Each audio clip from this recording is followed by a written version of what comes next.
Good evening, and welcome once again to another episode of Beating COVID 19.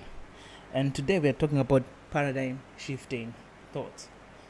Definitely, I couldn't have ended the week without talking about relationships. This has been a week of very interesting confessions. I think Asha would be proud. Yeah, there you go. Yeah, so we today we want to deal about virtual and physical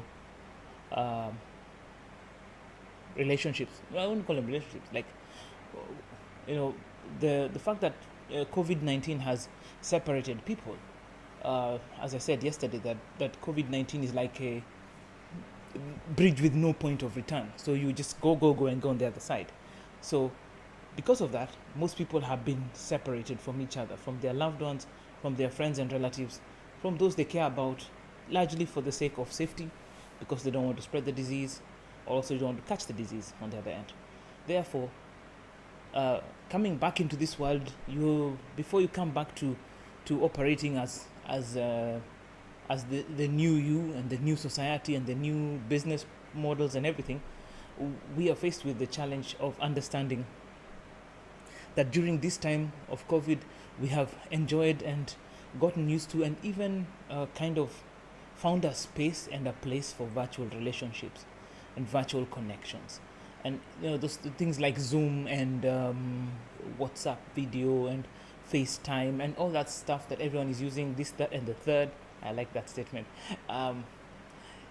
It has become commonplace that we are now interacting more virtually than physically. However, I want to give a bit of a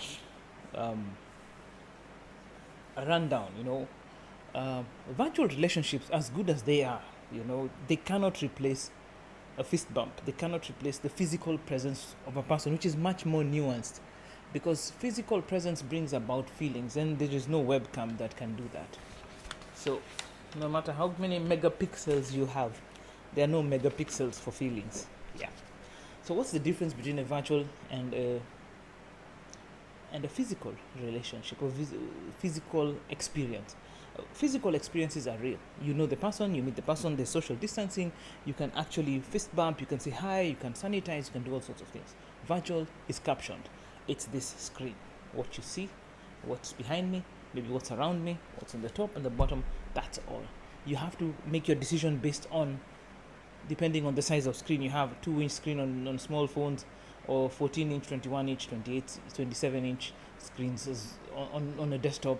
All of that is it's what you have to deal with. You have to make a decision based on the caption that is offered to you. Physical is touchy, catchy, feely.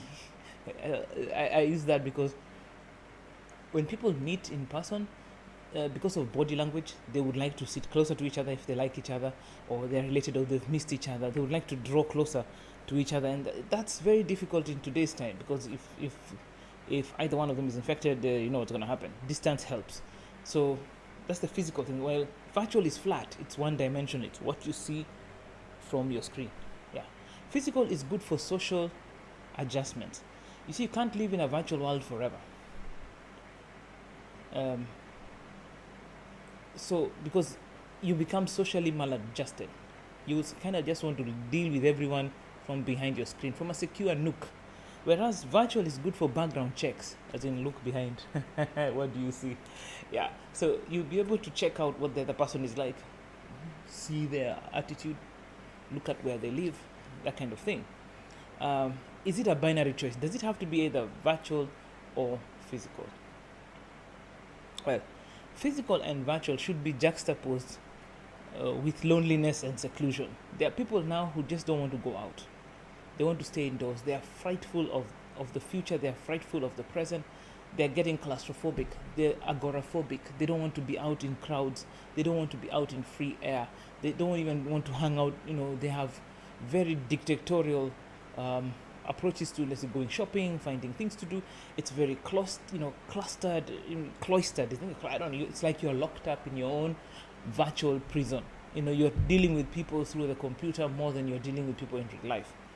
It also leads to loneliness. If you take it to the extreme, loneliness develops because your computer can be your good friend, but it's not your real friend. It's a mirror into other people's mirrors.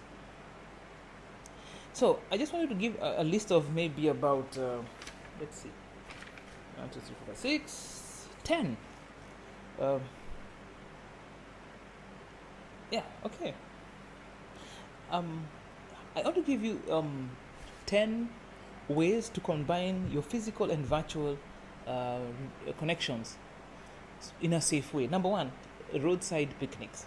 As in, you can just park your car, social distance, put a picnic down, and just sit across each other in open air.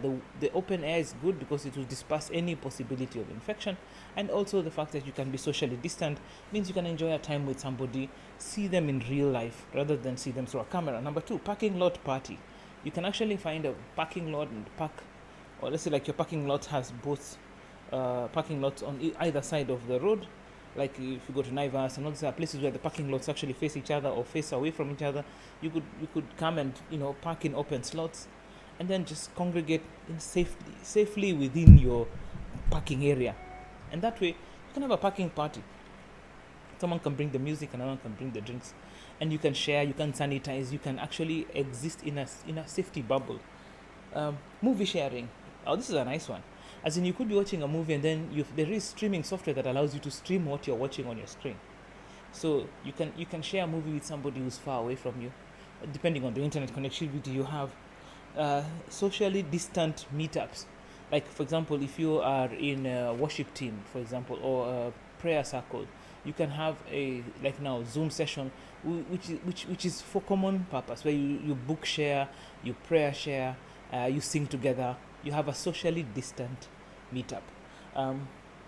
Gift exchanges, as in you could send each other gifts, and then whoever receives the gift first can wait up for the other person to receive, and then you can have an opening party. Just something you can enjoy as same experience on either side of the camera. Letter writing. Guys, it's time to return to letter writing. You need to learn how to write letters so that you can post them and send them, and when the letter comes, the recipient can sanitize. When you pack it in, you sanitize it, you put it in the microwave, whatever you want to do with it. Have fun. Yeah. Reading to each other. You can have I don't say ASMR, but you can have a voiceover. It's similar to number 7, number 8, and number 9. These ones are more virtual, so you have reading to each other. So you can have a book club, or you can read to your significant other or your friend who may be near or far, or somebody you're trying to relate to. You can reach out to them, say, okay, I'm on this book and you're on that book. Let me read for you a chapter, and you just go through the chapter together. Just share that link moment. Story time. You can have a virtual story time whereby you can have maybe your kids or kids' friends.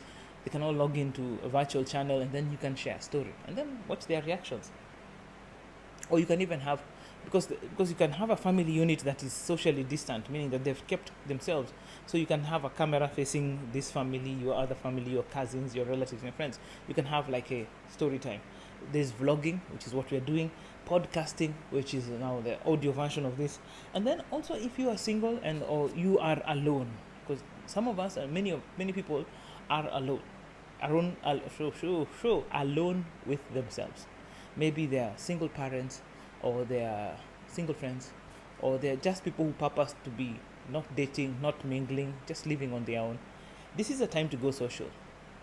Just find friends, old classmates, old schoolmates, and just try and reach out to people.